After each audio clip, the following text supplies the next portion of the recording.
Hey guys, what's going on?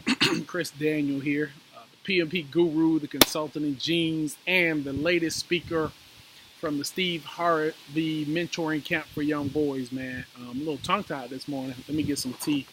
Um, Need to fill that back up.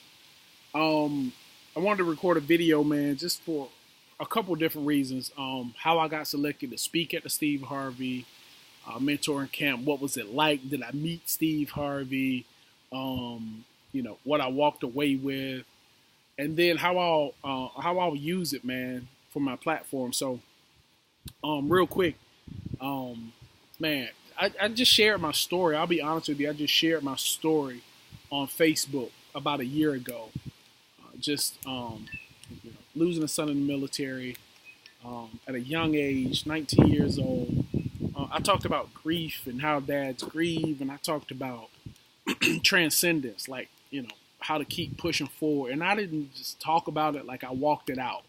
Like I did the hard things. I did the things that most people probably won't do when adversity hits. I didn't lay down. I just kept pushing. And some days it was so much slower than others, but I just kept pushing. And about 2 months ago, a young lady reached out to me and said, "Hey, we have a major event coming up with young African American males, and we think you'd be a good fit. And it's a major celebrity involved, but we can't really discuss all the details yet." And I said, "Okay. I mean, let me just be honest. Speaking to youth isn't necessarily my forte. I mean, I probably could do it, but it's not my target demographic. It's not who I go after. Like project management is what I teach and what I mainly talk about, and everything centered around that. And that's typically for people in their mid to upper 30s, early 40s. That's typically who I train, consult with. Most of these people are managers or supervisors or even executives of some sort. And that's my domain: conference rooms, board rooms, training rooms. That's typically my domain. Well, even conferences, speaking at conferences on these on these topics, that's usually my thing. But the one time I went outside of my lane and I was vulnerable and I shared the story, I get this message from this young lady who just happens to be the head of the Chamber of Commerce in Thomaston, Georgia, which is where I'm from. And I responded and I said, and all this happened on Facebook, guys. And I said, yeah, sure, I'd love to. Let me know. I'm not really starstruck, so the star doesn't really matter to me. But if I can serve some young black men who may have been misguided or whatever, then sure, I'll do it, right? So she got back to me and gave me more information, and she told me it was a Steve Harvey Mentoring Camp, but I couldn't say anything because they were going to brand it and put it out, and they didn't just want a whole lot of hoopla around Steve Harvey. This was about the young boys. And I said, okay, great. So I kept it under wraps up until probably 3 or 4 weeks before the event. And I started sharing it socially, and people kind of caught on, and it was what it was. And it wasn't an event about Steve Harvey. Yes, I met Steve Harvey. Just shook his hand, thanked him for the opportunity to speak. Told him just a little bit about who I was and my story.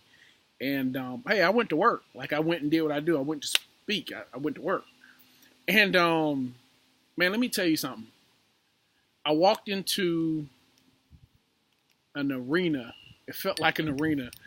It was this ranch. So the big ranch house, I guess it was, in the cafeteria. They had a stage up there, and they had about 15 or 20 speakers. And I knew I was going to really impact some youth. So what they did was they put us in a lunch and learn, they called it. So U-shaped tables, probably anywhere from 15 to 20 boys per table, and we had 15 minutes with each of them. So I just talked about the spirit of quitting. And I didn't quite know what I was going to talk about beforehand. I've spoken to youth before, but I just remembered when I was 14 or 15 and what I wish someone would have told me. And I talked to them about the spirit of quitting. and how quitting is contagious and how quitting is hereditary. And just because your dads have quit on you, or you feel like your dads have quit on you, then you've started to quit stuff in life, whether it's sports or just video games, or quit hanging around certain people you used to hang around, and that could be a good thing. But I just talked about the spirit of quitting and how we, at some point in our lives, and luckily for them, that point was this weekend.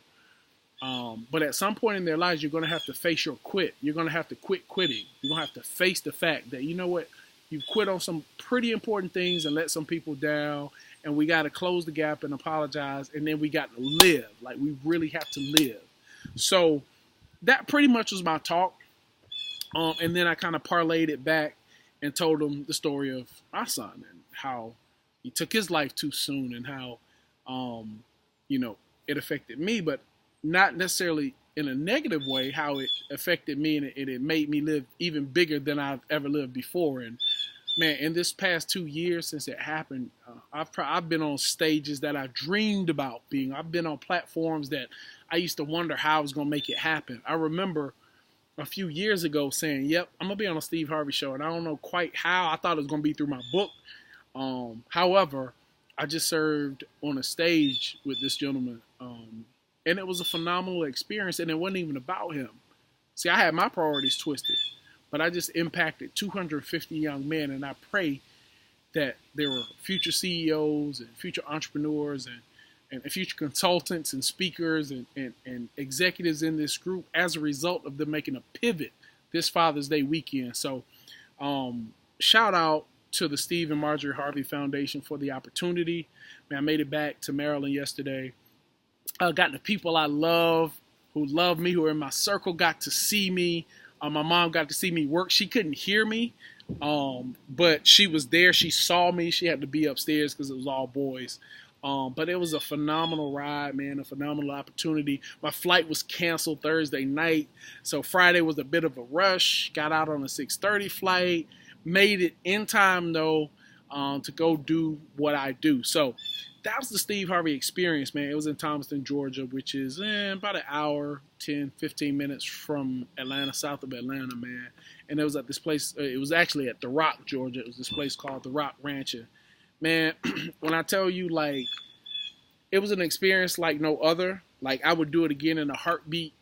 I would truly, truly like to track the young men to see how they do over these next, 30 days, 60 days, 90 days. Because studies show that only 3% of the people make a positive change after a weekend like that. And I would love to just stay connected with them to make sure they're holding up on their promise. So I made all the people in my group promise that they would stop quitting one thing a week. Like, whatever they've been quitting, some of them were like math homework. Some of them were saying, the game, recreation kind of stuff. Somebody quit on football. Some guy quit the baseball team, and some guy quit the soccer team. And it was amazing how all these gentlemen, these young men, started talking about quitting, and they didn't realize that it was just a key part to their future, right? And a lot of them, they had anger towards their mom and a lot of anger towards their dads, and they had never resolved it. They had never reconciled it. So it was the perfect place. I had to explain to them that I didn't meet my dad till I was 13, and then I didn't see him again for another few years, and it was hard to really fathom or make sense of. And then when I became a father, I had to figure a lot of stuff out, and I made a lot of mistakes. I'm sure I'll still make a lot of mistakes, but the fact of the matter is that we can stop in our tracks, and we can quit quitting ourselves, and we can start to pour into the life of someone else, even if it isn't your child, right? I pour into my child, but even if it wasn't or isn't your child, if you see someone who's, is who you once were. Like, I think that's the biggest thing. I looked into their eyes and I saw me at 13 and 14. I saw me when I was a teenager, man, I saw me, and I was like, wow, like, that was me. Like, that was me mad at the world. That was me trying to prove a point everywhere I went. That was me. And I had to, hear my mom say that, oh man, Chris, it's amazing that you talk for a living, because you had a mouth on you. And I was like, really? I don't remember it, guys, but apparently that was the word on the street. But I wanted to share the experience, the opportunity, man. I'll post some pics on IG. I'll post some pics on the site. But it was a tremendous, tremendous opportunity. Sorry more kids couldn't make it. I heard it was 750 that applied. 250 got in. That was still a lot of young boys. And we'll continue to do stuff throughout, more Facebook Lives, more virtual mentoring to just help young men, like to really help them understand who they are, why they're here, and then to find purpose and walk it out. You know what I'm saying? To quit quitting when they don't know or when they're frustrated or angry, like to just quit quitting. So that was my experience, man. Again, salute to the Steve and Marjorie Harvey Foundation for inviting me to speak, share my story, pour into young men. I'm sure I got something out of it. I was fulfilled. I hope they did. And let's just keep winning, y'all. Let's just keep winning.